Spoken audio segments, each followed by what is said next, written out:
радиои фарҳанг гуфторҳои худро идома медиҳад.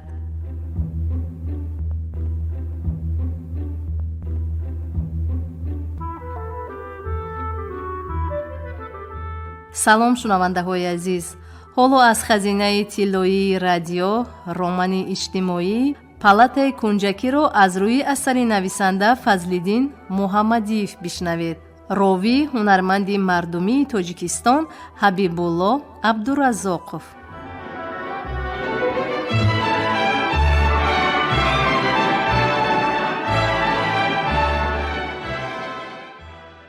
чанд нафар бинокорон рӯи девори иморати чаларос истода бо як овоз хиромон хиромон гӯён фарёд мекарданд.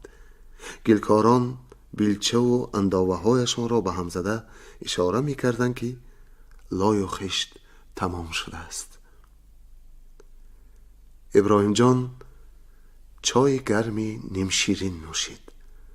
берун баромада ҳавои тоза гирифт. китобаке дошт ки онро 2 сол инҷониб хонда ба поён расонида наметавонист ва ҳар дафъае ки ба даст гирифт дарҳол ҳамёза кашида ба хоб мерафт. он китоб ҳам суде наовард. чанд маротиба аз 1 то 100 бишморид, хобаш набурд ки набурд. ниҳоят хиса либос пӯшид, ба кӯча баромад. янгаш аз пасаш то таги дарвоза омад, аммо чизе нагуфт. хомӯш гусел кард. ба шабгардиҳои ӯ янгаш ҳам бародараш ҳам кайҳо одат карданд. بیشتر نصیحت می‌کردند. دیدن که سودی نبخشید به حالش گذاشتند. فقط گاه برادرش همراه اکا یگان چیز را بهانه کرده او را کاهش می‌کرد. بعد ملایم شده به نصیحت می‌گذشت. وی پلکونیک میلیتسیا سردار یکی از مهمترین شعبه‌های اداره ریسپوبلیکوی مؤسسه خود بود. عادت کرده بود که صدها نفر زیر دستانش بدون محاکمه و مناظره از پی اجرای هر یک سفارش، خواهش و امر و فرمایش می افتادند. با او ظاهرا علم می کرد که بسی آدمان سرکش و نافرمان را به ارادت خود تابع ساخته به راه نیک و ثواب هدایت کرده توانسته است و دادر خود را که به قول در دستش کلان کرده است سخن تأثیر ندارد. ابراهیم جان به اداره شهری کارهای داخلی رفت. او را در اینجا اکثر خادمان می شناختند. در بیروی ادرس ها زنی میان سالی گریل که الکتر را لوله شکل پیچانده به شانه‌اش داشته می نشست. چه خدمت برنایگید؟ یلزویت ایوان یک تا کارتشکا را یافته می دیدید. خوش از آنی که بود است؟ کارتشکای خرامان احد و تولدی سال 1949 یا سال 1950 یا شاید سال 1948 باشد یا احتمال سال 1947 یا سال 1946 یا خود سال 1951 یا سال 1952. خیلی انیقوده است. تبسم کنان گفت زن. نه، یا سال 1949 یا سال 1950. نام خرامان بسیار نیکو. به چی لازم بود است؟ یگان صاحب جمالی نهادیه؟ همتا در کار. به نزد او پگاه روزی روشن روید. دیر می شده است؟ من به هیچ جای رفتنی نیستم. نباشد کارتچکا چی لازم؟ یلیزاویتا ایوانونا با زکات فهمیده من پوست نکند. وای چی کار دارد؟ من هم گرجدنین کامل حقوق. ما به هر کامل حقوق نمیشوی معلومات دادن نمیگیریم. یلیزاویتا ایوانونا برکه هوید. عذاب ندهید. با حکم خودتون نگویید که خبر میدهد. خیر حاضر. از افتش دیدم جمال ابرو هلاله. یافتم. زن به پس جوانها گذشته رفت و بعد مدتی کاغذی را برداشت آمد. انا ادریسش نویس. نه، کاغذ و قلم. ادریسش در کار نی. یلزاویتا ایوانونا لحظه با حیرت بر روی جوان مرد نگاه کرده ایستاد. پس چی لازم؟ باز چه ها نوشته شده است در کارتشگاهتان؟ پرسید ابراهیم جان. مقصد معلوم. دل پاره کرد خالصیا. به ناجوریش نگاه نکرده ابراهیم جان را مسخره کنان زمزمه می کرد. شادیانه برنایگید. خرامان نیسا یا خرامان بیبی شوهر ندارند. اکنون شوهر ندارند. اکنون؟ نه، داشته است. از قید نکاح برآورده شده است. رحمت الیزابت ایوان الها سرطان دیگر درد نبیند. از در کشاد پلات صدای گفتگو و شرفه پای مردمی که در دالان دراز گشت و گذار می کنند، آواز باشندگان پلاته های همشفت به گوش می رسد. میلی ساعت هر قدر از 9 پیش بگذرد، حرکت آدمان در دالان همان قدر می افزاید. دکترها استتوسکوپ های عضوهای فلزیش درخشان آب نیکل دوانیده شده را به گردن آویخته، هر گونه قطیچه ها، اسباب های چین و تحلیل کننده در دست با شتاب ولی با تمکین گذشته می روند. از دنبال بعضی آنها که در این زمان وظیفه معلم اینستیتوت را ادا می کنند، گروه دانشجویان کشالند. همه در تن یک تک های سفید آهر زده، در سر کلاه های فخک همین گونه سفیدی رخنا شکسته دارند. به پلات پیشتره ابراهیم جان هم دانشجویان تقریبا هر روز می در آمدند. با سرداری معلم خود و دکتر پلات زرداد خان می در آمدند. بیشتر در نزد یک بیمار توقف می کردند که ترواد دیرینه‌ای دارد و حالا آن درد هرینه به دلش هم تاثیر رسانیده است. غیر از وی در آن پلات یک پیرمرد کوسه‌ای زهیراندام نیز مورد دائمی معاینه و محاکمه آنها بود که به مجموع کسلی ها، درد جگر، معده، گرده و باز کیم کدام روده 12 انگشته گرفتار است. ابراهیم جان از تقدیر منتدار است که دانشجویان به سر بالین او نمی آیند. چی شد و چی بود گویان سوال بارانش نمی کنند. معلم راهبر دانشجویان 2-3 بار از مابین پلات ایستاده به سوی وی اشاره کنان به طبیبان آینده گفت که این بیمار سکته قلب را از سر گذرانیده است. تمام و سلام. دیگر چیزی نگفت.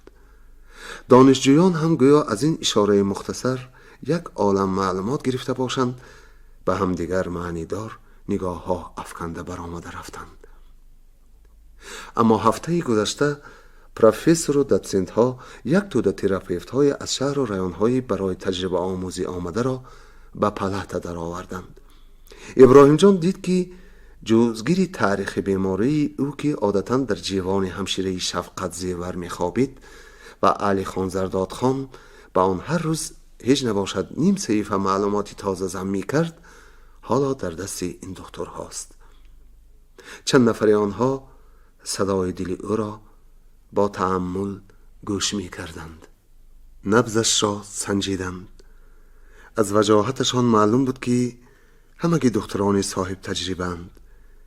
فکری همدیگر را با 1-2 کلمه حتی با نگاه یا اشاره می فهمیدند.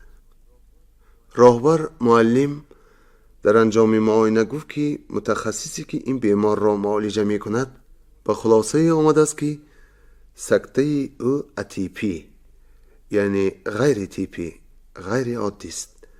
بعد با لفظ آمیخته لاتینی روسی باز کیمچی ها گفت که فهمیدن دشوار بود. از بس که ابراهیم جان به کلمات زبانهای خارجی عادتا مراغ ظاهر می کرد، عباره اخمپلیم گوریاشوس به یادش نشست. آره، اخمپلیم گوریاشوم. به همین قریبی در حق این جوانمردی 27 ساله‌ای بردم می گفتند که از 100 گلش هنوز 1 تاش نشکفته است.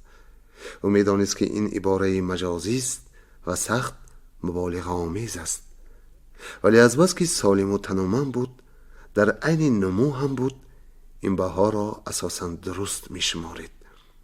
اکنون اخمپلیم شده است.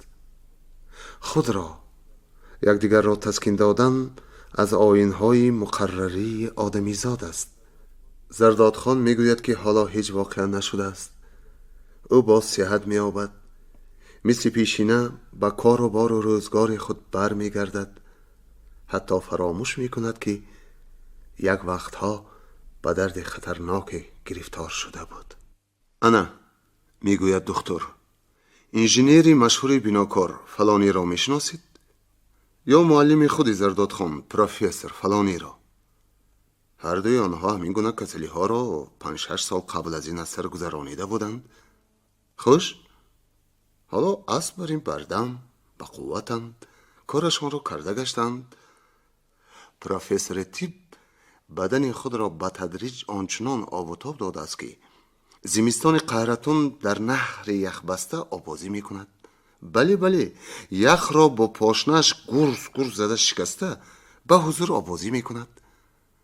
یا در کوچه برف می بارد و در کابینت تیریزه های شعله تنی به کرته می شیند. اگر کسی به نزد او در آمدنی باشد، حتما تلفک و پالتا پوشیده وارد می شود. به سخنان تسلی‌آمیز دکتر گوش دهید. احتمال خلاصه به میان آید که برای ابراهیم جان زندگانی حقیقی اکنون سر می شود. اگر به این گپ‌ها از تحت دل باور کنید، خیالات شیرین احتمال تا به جایی برسد که به آدمان صحت رحمتان بیاید، زیرا آنها را این گونه روز به سر نافتاده است و ایشان ضرورت آب و تاب دادن تن خود را به این درجه پخته نفهمیدند. علی خان زردادخان آمد.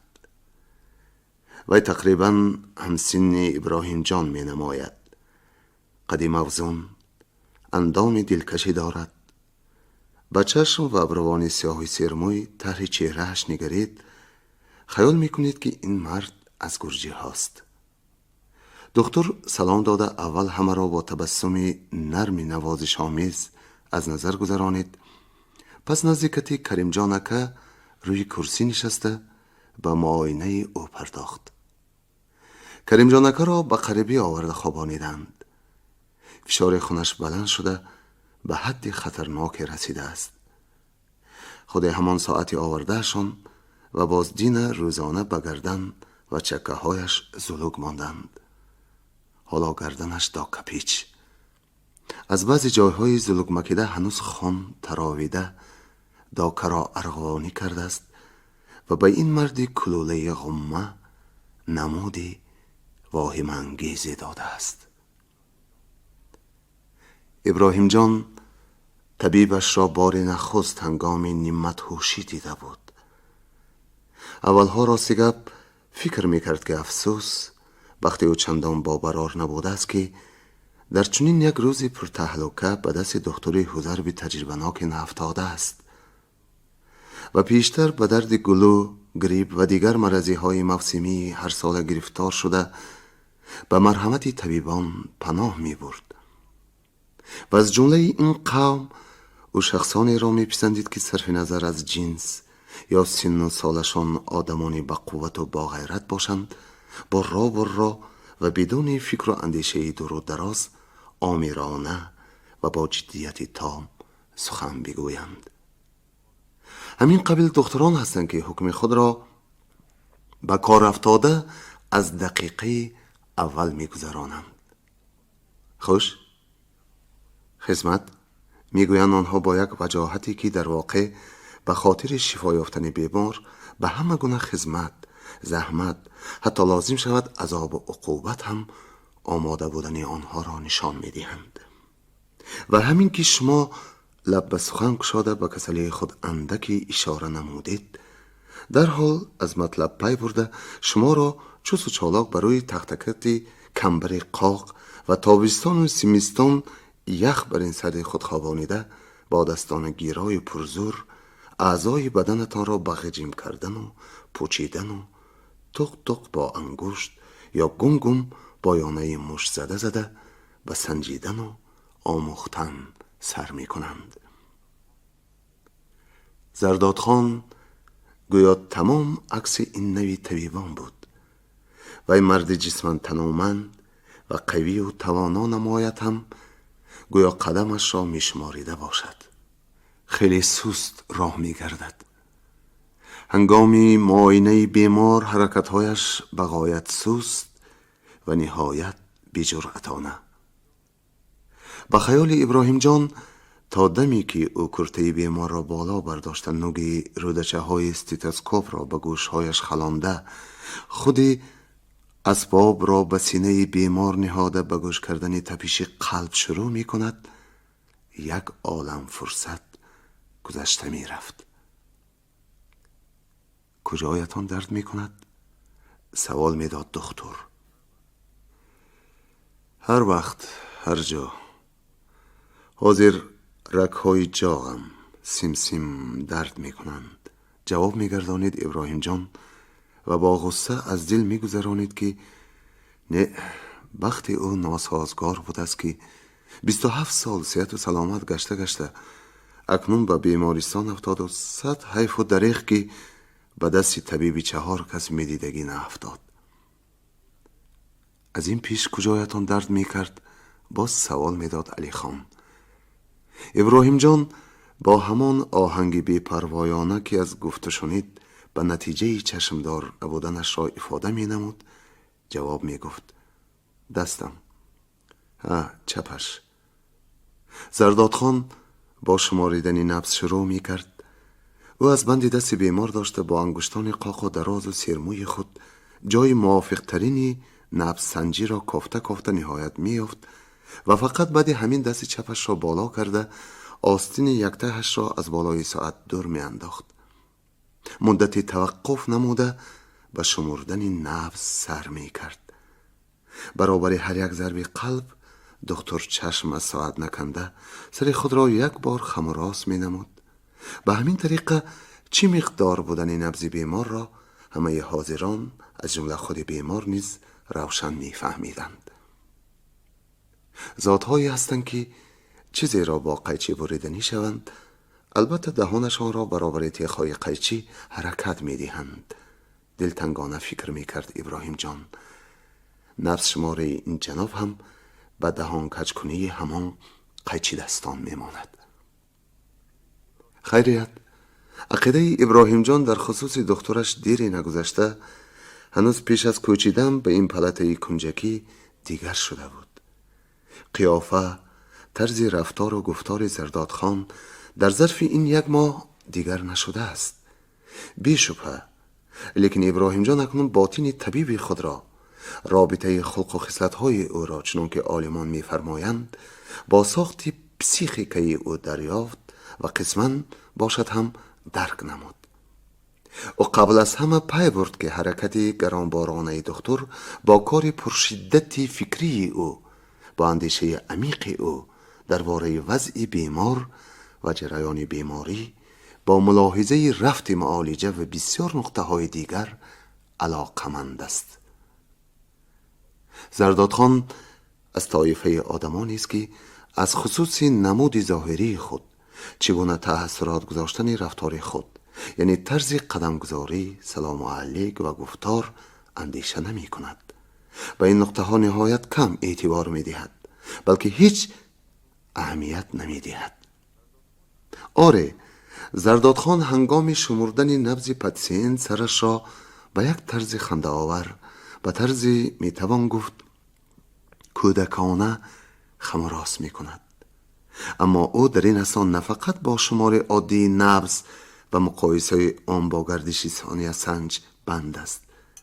به نظر ابراهیم جان او با این کار تا به اندازه عمیق مشغول می شود که از روی جنبش سهل عیان رگ خون، احوال قلبی از نظرها نهان، ضرب کاری گاه مرتب و گاه از رب برآمده آن را با همه نازکی هایش می فهمد. روزهای آخر زرداد خان به پیش ابراهیم جان آمده می نشست و پس از گوش کردن صدای قلب، سنجیدن فشار خون، مثل هر وقت آید به دردها و جریان تغییرات آنها قطار سوال می داد. چه خیل بود درد؟ علامتهایش را گویید. سیخ میزد یا فشار میداد یا تافته و پیچانیده میگرفت. آیا در یاد ندارید اول از تک شانه سر کرد، بعد به دست گذشته یا برعکس و مانند اینها؟ ثانی به نقطه چشم دوخته به خیال می رفت و گویا خود به خود کنسیلیوم آراسته باشد قرار قبول کردهش را اعلان می نمود. بیایید عالمی دیگر فعلین استعمال نکنیم، پاپاویرین و دوکرین را آزموده بینیم. چی گفتید؟ ابراهیم جان اکنون می دانست که این فکر و خیال و این قطار سوال نشانه ناپختگی اندیشه یا خلاصه دکتر نیست. وی از اسلوب کار او برآمده است و فقط علامت احتیاط و ملاحظه کاری است. متخصص باشید و به این نقطه شبهه کنید. مرحمت به خلاصه او به قرار به شکل سوال مصلحت آمیز بیان کرده او اعتراض کرده بینید. دکتر ایوانمکی دق نفس را دیده به سر کتی ناصر عباس رفت، به نزد همان کسی که به نظر ابراهیم جان شناس می نمود، اما هرچند فکر کند هم به یاد آورده نمی توانست که او را کی و در کجا دیده است و با او در چه معامله‌ای بود. به هر آینه ناصر عباس مردی پربرداشتی می نمود. درد قلب او را نیز بسی اذیت داده است و گرچه او از ابراهیم جان تقریبا نیم ماه قبل به این اذیت کده افتاده است و چگونه رنج ها کشیدنش حتی از حکایت استرامیزش درباره آخرین دانه گوگرد عیان است، آه و آه نمی کند. دندان به دندان گذاشته ساکت می خوابد. شبی گذشته به سر بالینش دکتر و همشیره نوبتدار آمدند، سوزندارو کردند، ولی نالش او را ابراهیم جان باری نشنیده است. پگاه برنامه صحبت‌های ما را مفصل‌تر عرض می‌کنم، گفته بود زرداد خان. کنی صدایش نمی براید کو؟ ابراهیم جان سخن‌های دیروزه دکتر را بار دیگر به خاطر آورد. گفته بود که پس از فارغ شدن از معاینه بیماران بعد پیشین می آیم. ساعت هنوز 11 نشده بود. دختری زیباست خرامان، دوست روی، خوش روی، فتان و دلربا. اما اگر چنان که در کتاب‌های قدیمه می نوشتند جمیله دوران بگویید، مبالغه نادر کار می شد. وی مثل آن نازنینانی نیست که در فتح صورت‌های ارزان رنگه عکس می یابند و نه از خاور زمین بودنشان معلوم نه از باختر زمین. مانند آن پریوشان سرخط سیمینتن نیست که چشم جادو، روی چون گل، موی سنبول دارند و چون نمونه حسن و جمال آوازه پیدا کردند، ولی با وجود این اگر به اندامشان اندکی بیشتر ذهن مانید میبینید که در چهرهشان، در تابشی چشمانشان چیزی هست که رغبت شما را از دوباره چشم دوختن میکاهاند. خرامان مثل نونیحالی است که در باغ بر هوا قد برافراخته است. نونیحالی که چه در ایام و گل و شکوفه و هنگامی بارآوری و چه فصل تیرماه و در شیله زمستان به یک ذیل نظر ربای و دلپذیر است، چرا که وی خود تجسمی حیات، هیکل زنده زندگانی است. چگونه میتوان به این گونه یک دلبر دل نباخت؟ ابراهیم جان پیشتر خود به خود میگفت که احتمال ادراک احساسات عاشق او را هیچگاه نصیب نگردد، اما در دل او محبت مکان گرفت. از کجا پیدا شدن؟ شاید از آن که عشق هم برای بنی آدم از امتحانات ناگزیر است، چون که هر زاده انسان از یک سلسله آزمایش های روزگار مانند سنجش بیماری های شدید، امتحان شهرت، ثروت، امتحان بخت، مصیبت و غیره حتما باید بگذرد. شاید از آن که در وجود هر یک زاده آدم دیر یا زود این حسی آشوبگر با تقاضای طبیعتش باید پیدا شود و در عالمی او انقلابی انگیزد. آنچنان که دانه پوری مملو که برگشته به آغوش مادر زمین افتاده است، در ساعتی خود ناگزیر باید به شکل میسه دوباره به دنیا بیاید.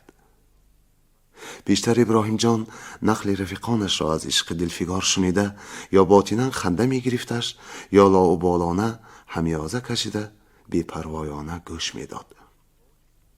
گویا با او چنین می نمود که وی هم به شرافت فلان یا فلان دختر از سیر عالمی پر اسرار و غریب عشق بهره‌مند گشته بود و او نیز به آن طرزی که در فیلم ها دیده است و از کتاب ها خوانده است اظهار محبت کرده بود.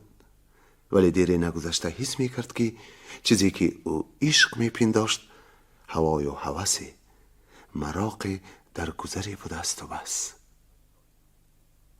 5 سال تحصیل دارالفنون، 5 سال کار، اول به صفت معلم، پس در وظیفه کینا اپراتور، به همین طریقه گذشت و رفت.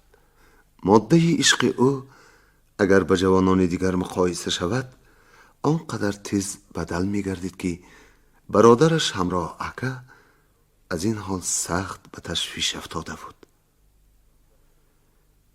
آچه به مادر آن وقت در قید حیات بود مراجعت کرده می پرسید برادر در اجداد و اولاد ما یگان سبک فکری هر دم خیال نگذشته باشد این بچه‌ای بوالهوس از کجا پیدا شد؟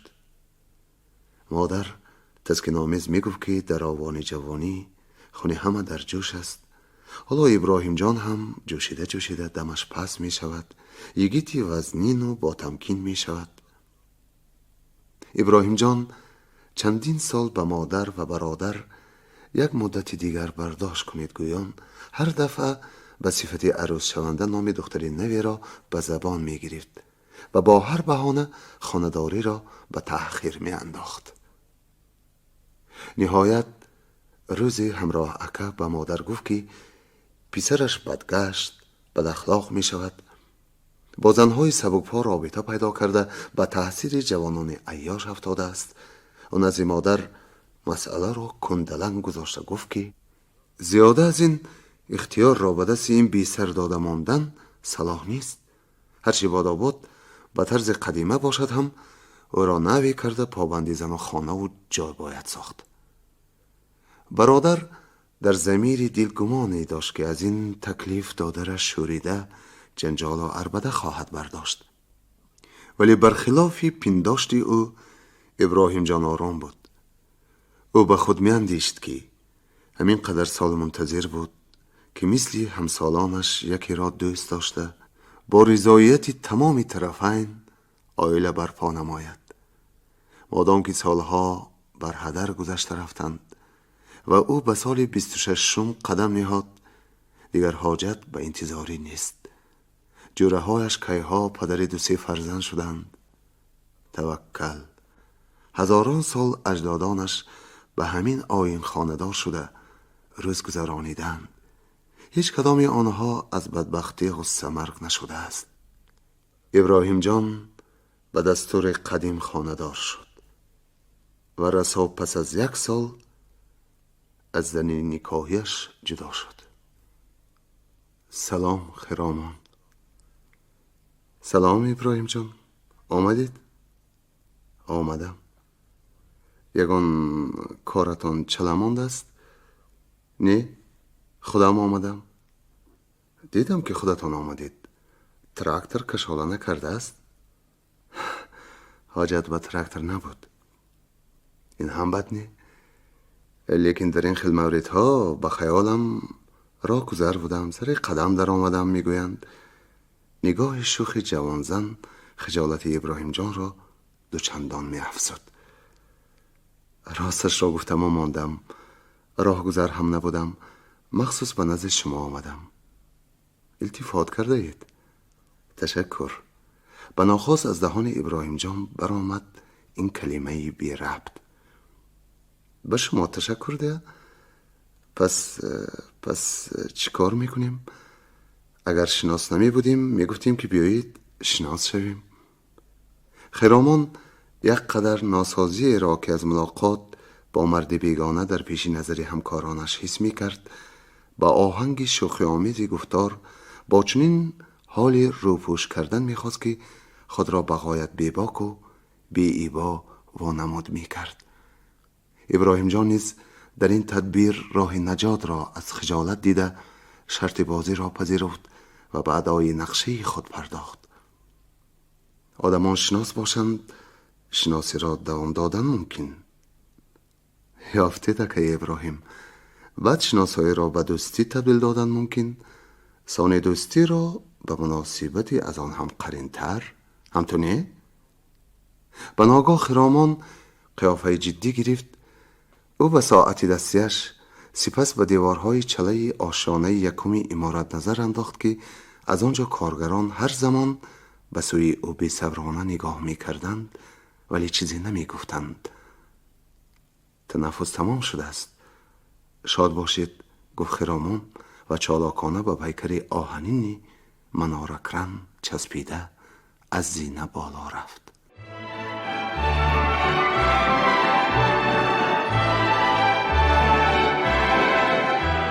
شنونده های عزیز، یادرس می شویم که شما از خزینه تیلویی رادیو رمان اجتماعی پالات کنجکی را از روی اثر نویسنده فضل‌الدین محمدیف در قرائت هنرمند مردمی تاجیکستان حبیب‌الله عبدالرزاقов شنیدید. پایان گفتار دوم. شاد و سرفراز باشید.